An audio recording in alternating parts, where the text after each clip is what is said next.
So today we'll be seeing Henry IV Part 1, which was published in the year 1613. It is written by William Shakespeare and it comes under historical play. So yeah, let's start with the characters. So the very first character that we have is King Henry IV. So basically who King Henry IV is, so he is ruling king of England at present. वो England पे rule कर रहे होते हैं। उन्होंने अपने ही cousin को, जिनका नाम होता है रिचार्ड टू, उनको थ्रोन से हटा के, उनको राजगद्दी से हटा के खुद राज कर रहे होते हैं इंग्लैंड पे। Okay, now our next character is Prince Harry. Prince Harry is King Henry Four's son. तो ये किंग हेनरी फोर के बेटे हैं।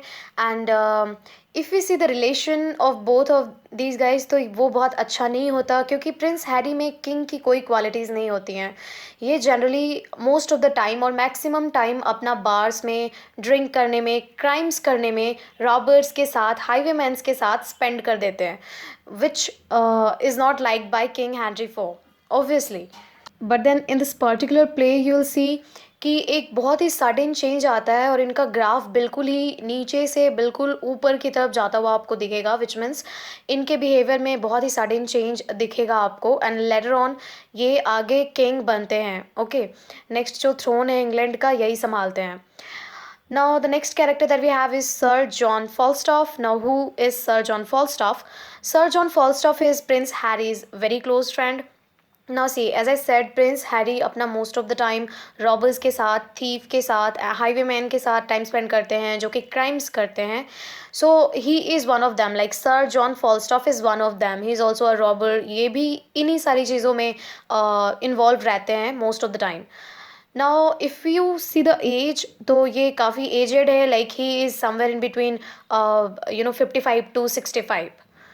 Now the next character is Hotspur, very important. Now Hotspur is from Percy family and he is known as Henry Percy.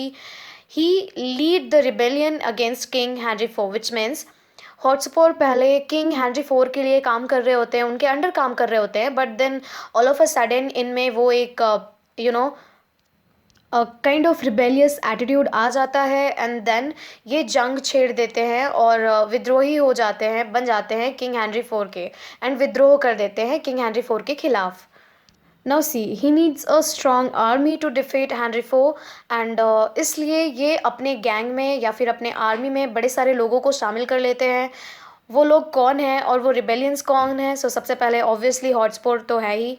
Earl of Northumberland. Now who is Earl of Northumberland? Yes, who is Earl of Northumberland? He is the father of Hotspur. वो हॉटस्पर के father होते हैं। इनकी अपनी team होती है, अपनी आर्मी होती है।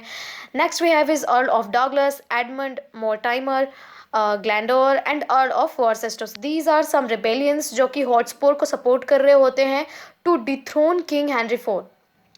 कभी इनका भी सपना रहा होगा कि हम किंग हेनरी फोर को हराएं, बट देन अकेले ये पॉसिबल नहीं था। फाइनली हॉटस्पॉर ने ये स्टेप लिया एंड देन सारे लोग उनके फेवर में चले गए, क्योंकि enemy is enemy friend, so obviously तो ये लोग हैं जो हॉटस्पॉर को सपोर्ट कर रहे हैं किंग हेनरी फोर को हराने के लिए और उनको डिथ्रोन करने के लिए। So yes, this is it about the characters. Now let's move on to the summary.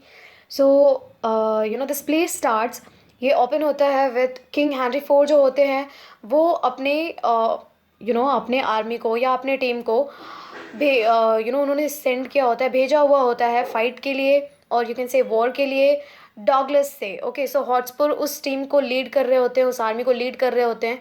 वो डॉगलस को हरा देते हैं एंड उनकी आर्मीज़ को अपने अंडर ले लेते हैं और उनको कैप्चर कर लेते हैं।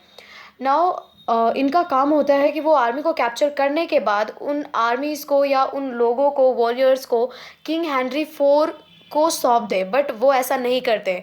सो किंग हेनरी फोर यहाँ पे बहुत ही गुस्सा हो जाते हैं एंड हॉटस्पॉर का प्लान तो ये होता है कि नहीं, I am not gonna give up this time. अब मुझे खुद को फाइट करना है किंग हेनरी फोर से। Okay, so basically this is going on in Hotspur, this is what going on Hotspur के दिमाग में।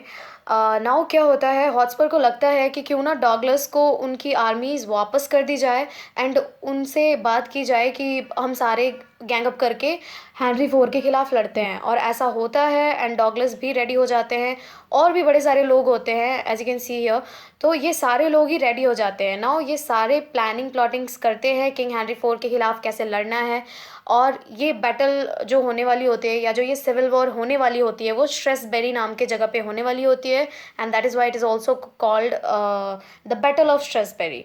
Okay, now king Henry four is a bit disturb. इनको लगता है कि अब क्या ही होगा, लाइक इनके टीम से जो लोग हैं या इनकी जो आर्मी है वो वैसे ही थोड़ी वीक पड़ी हुई है, क्योंकि हॉटस्पर जो कि बहुत ही स्ट्रॉन्ग लीडर थे, या जो भी थे ये वॉरियर थे, वो तो अब चले गए।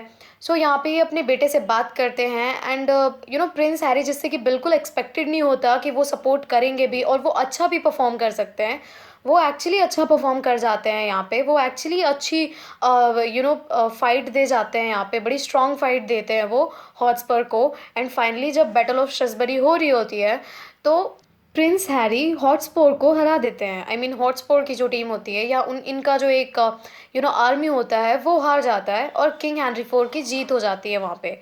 Now this is also because जब फाइट होने वाली होती है, या जो सिविल वॉर होने वाला होता है, उस टाइम पे बड़े सारे लोग बैकआउट कर जाते हैं, like earl of Northumberland who is a father of Hotspur, इनकी तबीयत खराब हो जाती है, तो ये अपने आर्मी को लेके वहाँ पे ऑन द स्पॉट नहीं जा पाते। सो बेसिकली इस साइड की जो आर्मी होती है वो थोड़ी वीक पड़ जाती है वहाँ पे, एंड प्रिंस हैरी यहाँ पे जीत जाते हैं। नाउ बैटलफील्ड में क्या होता है, हॉटस्पर को मार दिया जाता है, like king Henry four Hotspur को मार देते हैं। Then Worcester and Vernon, like Vernon is also one of the rebellion. So इन दोनों को डेथ पनिशमेंट दी जाती है लेटर ऑन, एंड डॉगलस को, which means earl of Douglas को, फ्री छोड़ दिया जाता है। सो ये होता है बैटल ऑफ स्ट्रेसबरी में। सो इफ़ यू नोटिस, आपको एक्चुअली पता चलेगा कि in Henry four part one prince Harry की जर्नी को दिखाया गया है कि कैसे वो बिल्कुल ही इरिस्पॉन्सिबल से बिल्कुल ही एक रिस्पॉन्सिबल योद्धा बन जाते हैं।